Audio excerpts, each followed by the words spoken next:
बिहार में कॉलेजेस और यूनिवर्सिटीज में एसोसिएट प्रोफेसर्स और प्रोफेसर्स की सीधी भर्ती होने वाली है। जी हाँ, बिल्कुल सही सुना आपने। 1984 के बाद पहली बार ये नियम लागू हुए हैं जब बिना किसी एग्जाम के सीधे सीधे ये भर्ती होगी। तो डेफिनेटली ये वीडियो आपके लिए बहुत ज़्यादा आवश्यक होने वाला है, क्योंकि अब इसमें बहुत ही सरल वर्ड्स में डीकोड करेंगे एलिजिबिलिटी क्या है, क्या आपका एक्सपीरियंस होना चाहिए, क्या सिलेक्शन प्रोसेस होगा और किस बेसिस पे ये लोग स्कोरिंग करने वाले हैं। तो चलिए without wasting any further time हम बहुत ही आसान से शब्दों में समझ लेते हैं। 2 पोस्ट में वैकेंसी आने वाली है, professors as well as associate professors. तो क्या एलिजिबिलिटी रहेगी?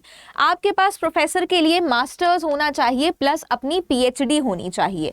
इसके बाद बहुत ही इंपॉर्टेंट, आपके 10 आरपी क्या है, रिसर्च पेपर्स। आपके 10 रिसर्च पेपर्स ऑलरेडी पब्लिश होने चाहिए रिकॉग्नाइज्ड जर्नल्स में। उसके बाद 10 साल का आपके पास टीचिंग या फिर रिसर्च का एक्सपीरियंस होना एक मैंडेटरी एलिजिबिलिटी क्राइटेरिया है। इसके बाद आपने सक्सेसफुल सुपरविजन किया हो, यानी कि पीएचडी कैंडिडेट्स जो होते हैं उनको आपने सुपरवाइज किया हो। ये 4 कैटेगरीज अगर आपकी फिट बैठती हैं तो भी सिर्फ तो आप प्रोफेसर के लिए एलिजिबल हो। अब बात कर लेते हैं एसोसिएट प्रोफेसर की एलिजिबिलिटी की। तो इसमें भी आपको मास्टर्स प्लस पीएचडी होना अनिवार्य है। साथ ही साथ मास्टर्स में 55% आपके मार्क्स होने चाहिए। उसमें 10 साल का था प्रोफेसर में, इसमें 8 साल का आपके पास टीचिंग या फिर आपके पास रिसर्च एक्सपीरियंस होना चाहिए। इसी के साथ साथ बहुत ही स्ट्रॉन्ग रिसर्च और एकेडमिक रिकॉर्ड होना भी बहुत ज़्यादा आवश्यक है। इसके बाद अब हम चलते हैं कि किस प्रकार एक्चुअल में ये प्रोसेस होने वाला है, क्या इन्होंने क्या नियम लागू किए हैं। तो बहुत ही एक स्पेशल कमेटी बैठने वाली है इस रिक्रूटमेंट के लिए। स्पेसिफिकली सब्जेक्ट एक्सपर्ट्स बैठेंगे जिनको खुद गवर्नर नॉमिनेट करेंगे इस कमेटी को स्टैब्लिश करने के लिए। तीसरी इंपॉर्टेंट चीज की जो डायरेक्ट अपॉइंटमेंट की हम बात कर रहे हैं वो सीधे सीधे मेरिट लिस्ट के आधार पर होगी। अब ये मेरिट लिस्ट कैसे होगी? मेरिट लिस्ट सीधे सीधे होगी हमारी स्कोरिंग सिस्टम से। स्कोरिंग सिस्टम यानी कि मैक्सिमम आपके 80 मार्क्स होने चाहिए रिसर्च वर्क में, फिर आपके सोशल कंट्रीब्यूशन में भी 20 मार्क्स होना आवश्यक है।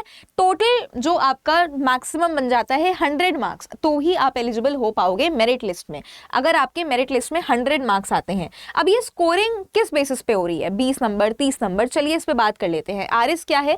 आपका रिसर्च स्कोर, जिस हिसाब से आपने अपने रिसर्च पेपर्स पब्लिश करे होंगे। तो अगर आपका 400 प्लस स्कोर बनता है तो यानी कि आपके इस बेसिस पे जो मार्क्स अभी मैंने दिखाए वो 80 बनेंगे। 300 से 400 अगर आपका रिसर्च स्कोर है तो 70 मार्क्स, 200 से 300 अगर स्कोर है तो 60 मार्क्स, 120 टू 200 तो फिर आपके 50 marks. Along with that associate professor में भी आप देख सकते हो सेम एग्जैक्टली है। 400 प्लस स्कोर में 80, 300 प्लस 400 स्कोर में 70 मार्क्स, 200 से 300 60, इसी तरीके से 75 से 120 अगर आपका स्कोर बनता है तो उसमें आपके 40 मार्क्स जो हैं वो हो जाएंगे। तो ये हो गया आपका स्कोरिंग सिस्टम किस प्रकार से होने वाला है। अब जो आपका फाइनल अपॉइंटमेंट होगा वो इसी मेरिट लिस्ट के आधार पे होगा। मेरिट लिस्ट 2 चीजों से कंबाइन करके बनेगी। पहले हमने बात कर ली स्कोरिंग सिस्टम की, इसी के साथ साथ रिजर्वेशन पॉलिसी भी एक बहुत ही इंपॉर्टेंट रोल प्ले करने वाली है। तो अगर आप इस वीडियो में, अगर आप इस चीज के एलिजिबल हो तो डेफिनेटली आपको प्रिपरेशन अपनी चीजें अभी से स्टार्ट कर देनी चाहिए। आई होप ये वीडियो आप उन सभी लोगों तक पहुंचाएं जो एक्चुअल में जॉब्स की सर्च में हैं, जो आपको लगता है कि आपके कोई भी फ्रेंड्स को ये बेनिफिशियल हो सकता है। और डेफिनेटली इस चैनल को जरूर सब्सक्राइब कर देना स्कूल ऑफ प्रोफेसरशिप और बाकी की फर्दर डिटेल्स के लिए।